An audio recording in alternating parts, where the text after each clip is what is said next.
Hello, welcome to the sideboard here at the StarCityGames.com Season 1 Invitational in Roanoke, part of the SCG Tour brought to you by Ultimate Guard. I'm Nick Miller alongside Select Side rider Brennan DeCandio. How you doing, sir? So far, so good. Good to have you here in Roanoke. Yeah, it's been a nice place. It's kind of a little foresty for me, but right. You know, that's all right. But you've traveled around playing a bunch of opens. You know, last Invitational was pretty good for you. You won the open attached to it. Yes. With a black-green Delirium strategy. Yes. Today you're playing a Temur Delirium strategy. Yeah. No Grim Flares. I think a lot of people are going to be let down. I still have Ishkanon Traverse. That's like enough of an effort towards it. Grim Flare, very specific for what you want to be doing as far as how you build your deck with a lot of removal spells, but Ishkanon is really the Delirium queen, I think. So. Yeah, you also mentioned on social media you don't think you've ever bought or played with your own Grim Flares. That isn't happening this weekend either. No, I've never owned the copy Grim Flare, copy of that card, so this is continuing that one. But despite all the success he's brought you, we're now moving on to Temur, and this deck is very interesting because we're in a new standard format. A small window for basically a standard format that has very little experience, and this, I believe, will be the only tournament where it is even aired. Right. This is a very unique tournament in that we are post-abanning, but before a new set, which is kind of on the right on the heels of the new set. So it's kind of weird when it happened, but I'm perfectly happy it happened. I'm glad Marvel is gone. I'm not going to be staring across so many Ulemogs today. I don't think. Right. I don't think you're going to have to deal with Ulemog much. Now you're playing a deck that looks very similar on the surface to the Temur Energy deck, which a lot of people think is kind of one of the best decks in the format right now. You're choosing to move the deck in the Delirium, side of things, even though you still have a couple energy payoffs. So what's the big idea with this deck?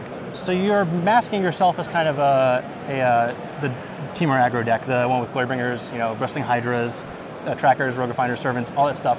You have a lot of the same elements to that, but you also have this huge late game plan, and also the card I think is probably the best card for this tournament specifically is Kozilek's Return.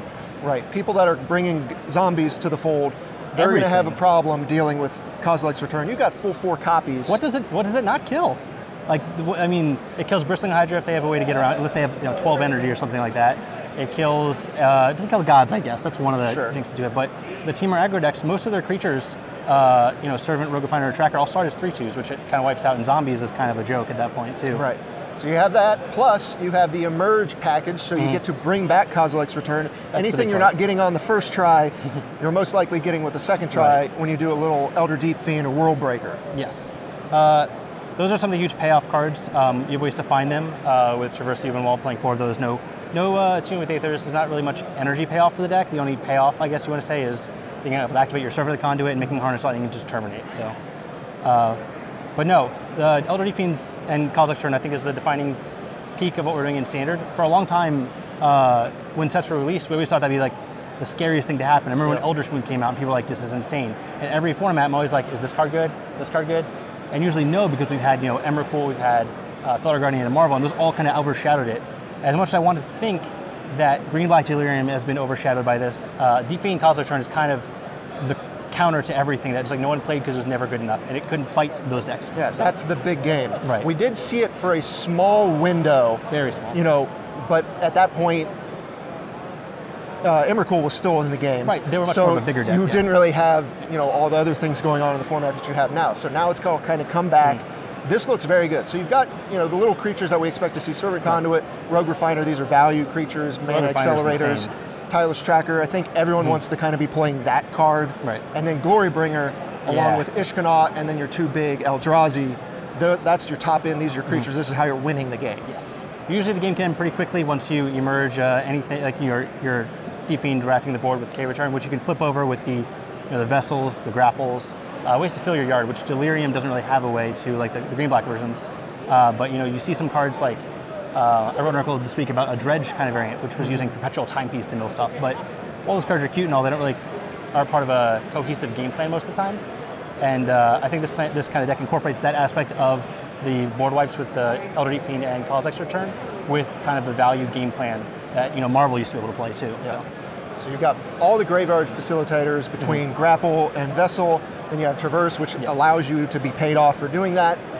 What is your most tutored up creature? I'm assuming Deep Fiend, or? You have 3, so you don't have to tutor it for too often. There's only 1 main deck Ishkanon, which is pretty good to help stabilizing against someone who's gotten underneath of you.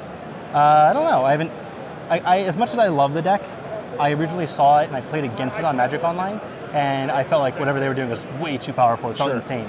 So I didn't really see a list for it until there's like a random Japanese tournament this past week, like a 250-person tournament, and it was won by this deck. And I think copied and pasted the main deck, and I tested it through a couple of leagues, and it felt amazing. So, so we also have some other things moving along here to kind of aid your Kozilek's return. You have Harness Lightning, you have a Cut to Ribbons, which with Ether Hub in your deck, you can actually do the back end. It's good. It's just like a roast that does 1 less damage most of the time. But yeah, the threat of draining them with a Servants and Hubs is very powerful too. Then we have Chandra. This is the big Planeswalker here. This is the one that's showing up in all the decks. Right. You want to be playing Chandra. What's its role in this deck? So, much when it was like first previewed, people lost their minds, right? It was like a $50, $60 card. People bought it like it's the next coming of Jace, right? So the format wasn't really conducive to what I wanted to be doing, and I think Vehicles have done a very good job of holding it back. But I think Vehicles is on a little bit of a downtick because of how good I think the regular Temur deck is against them. And Chandra gets to shine in that regard. It kills creatures, it helps draw cards, it generates mana, which you need a lot of mana for this deck sometimes. You do have Vessel, which is very mana hungry. Cracking your clues is mana intensive. All these things you can do. It's the Planeswalker that does everything. It has 3 viable modes in every scenario you can think of, and the ultimate just wins the game most likely. So it's like a Jace. It's not Jace, but it's close. I think we're going to get to it. Right. For a while. 4 abilities is nice. Yeah.